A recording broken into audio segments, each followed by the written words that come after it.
sew your shoulder seam. Oh my God, right, okay, this is going to be for hours if I...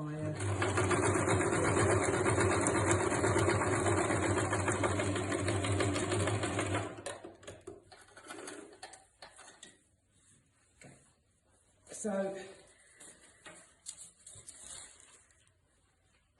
there's two ways of doing it. There's one which is called the flat way, which basically means you do not sew the sides, then you fit it, and then you sew the sides.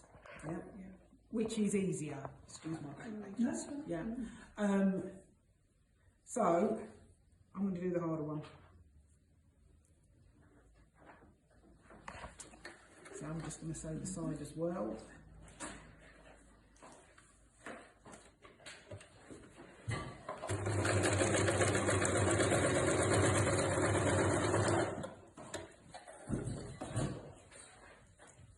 If you're too red, why would you